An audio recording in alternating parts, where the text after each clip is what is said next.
Corona काल में आज तक की टीम गांव-गांव से पूरा सच आपके सामने ला रही है। आज चलते हैं राजस्थान के बीकानेर के उस गांव में जहां ना ही दवाइयां हैं ना सरकार के स्वास्थ्यकर्मी हैं। गांव में कोरोना फैला हुआ है। आज तक की रिपोर्टर मौसमी सिंह जब ऐसे ही एक गांव पहुंची तो दिख गया कि पर्ची बनाने में तो तेजी है लेकिन इलाज में नहीं।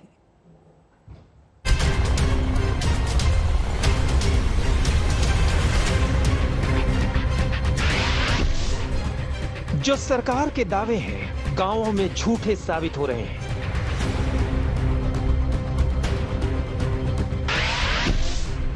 कोरोना काल में आज तक की गांव-गांव पड़ताल चल रही है।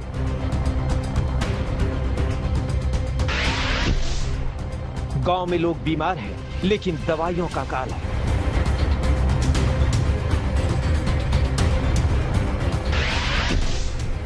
गांव में स्वास्थ्य कर्मियों के सन्नाटे हैं।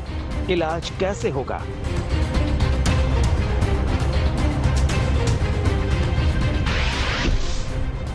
आज तक पर राजस्थान के गांवों की आंखों देखी।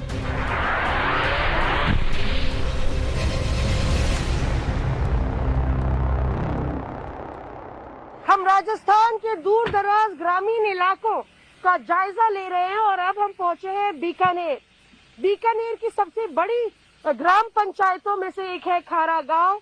आइए देखते हैं किस तरह से ग्रामीण भारत इस बीमारी से जूझ रहा है और आखिर गांव वाले कैसे कोरोना से निपटने के लिए अपना इलाज कर रहे हैं। गांवों को लेकर राजस्थान सरकार बड़े बड़े दावे कर रही है लेकिन जमीनी हकीकत कुछ और ही है। आज हम पहुंचे हैं राजस्थान के खारा ग्राम पंचायत में। यहां जिसको कोविड हो जाता है उसके दरवाजे पर पर्चा तो चिपका दिया जाता है लेकिन कोई स्वास्थ्य कर्मी उसे देखने तक नहीं आता। ये आपकी खुशनसीबी होगी कि अगर आप गांव में कोरोना पॉजिटिव होते हैं और इस तरह का पर्चा आपके गेट पे लगा हो। आप देखिए यहाँ पे पर्चा तो लगा के चले गए अधिकारी पर कोई एंट्री नहीं है, कोई विजिट करने नहीं आए। 17 तारीख को राम रतन पारेख जी कोविड पॉजिटिव हुए, यहाँ पे खड़े हैं। आइए पूछते हैं कैसे पेशेंट को अपने हाल पे छोड़ दिया। कोई पूछने आया आपको? जी नहीं मैडम, कोई पूछने नहीं आया। हालात ये है कि पैरासिटामोल तक नहीं मिल रही है। गांव में बड़ी मुश्किल से चंदा करके 5,000 रुपए इकट्ठा किए गए। आप समझ सकते हैं कि 5,000 रुपए में क्या होता है। सरकारी रिकॉर्ड और आंकड़ों की हेरफेर में उलझी हैं न जाने कितनी ग्रामीण जिंदगियां। हम लोग खारा गांव में पहुंचे और यहाँ पे हमें पता चला कि आप देखिए यहाँ की जो कोर ग्रुप के अधिकारी हैं, ऑफिसर इंचार्ज, उन्होंने चिट्ठी लिखी थी कि किस तरह से यहाँ पे दवाइयों की भारी किल्लत है। इंदिरा देवी जो कि खुद वार्ड पंच हैं वो बताएंगी कि कैसे आप लोग के वहाँ जो है पूरे गांव में दवाइयाँ नहीं मिल रही हैं। नहीं मिल रही है सर, दवाई नहीं मिल रही है। क्या चंदा करो, इकट्ठे हो गए चंदा करा। 4-5 हजार रुपए में कोई दवाई गांव की पूरी थोड़ी होती है। कोई सरकारी दवाई मिलती है तो जो कुछ भी होता है उसमें 4-5 हजार रुपए की दवाई चंदे तो थोड़ी होती है। सरकार दवाई देवे तो दवाई बहुत कम ही आ रही है दवाई। तो कितने लोगों ने चंदा दिया? और 4-5 हजार ही इकट्ठा हो? 4-5 हजार इकट्ठा आया। मिमरू ने दिया है, मेयर उप सरपंच को दिया है। खारा पंचायत में इकलौता उप स्वास्थ्य केंद्र है और यहाँ सिर्फ एक ही स्टाफ है। कुल मिलाकर एक नर्स है और उन पर 15,000 लोगों के इलाज की जिम्मेदारी पटक दी गई है। दरअसल गांव में मुश्किलें बहुत है।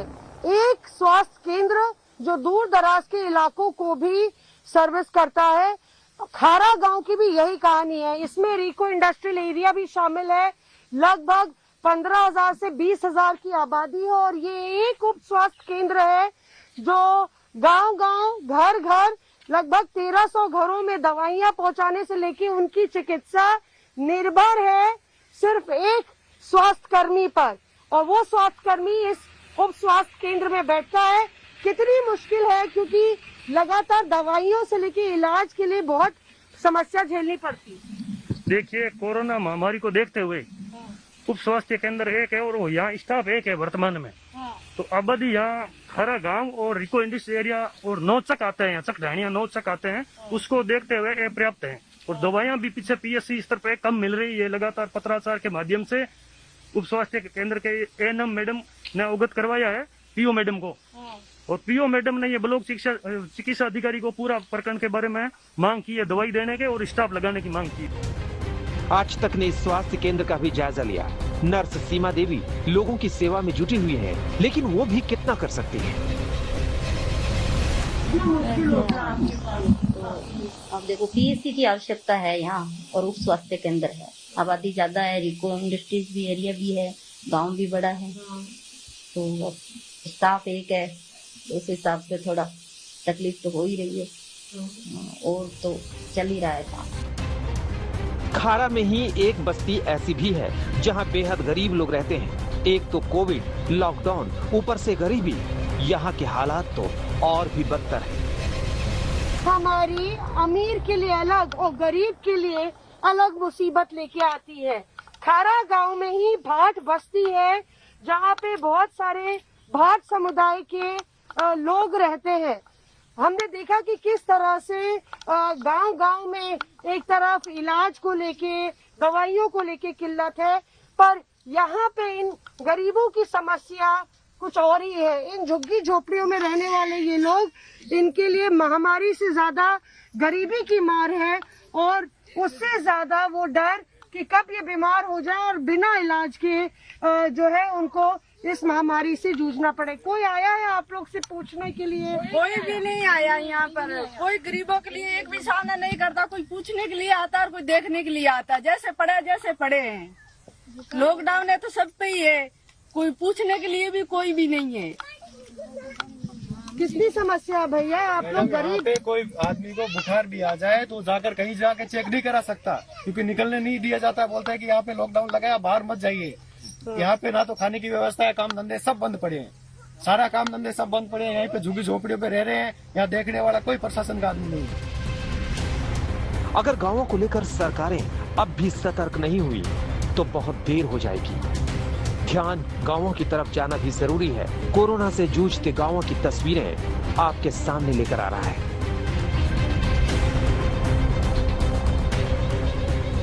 झुंझुनू से मौसमी सिंह के साथ आज तक ब्यूरो।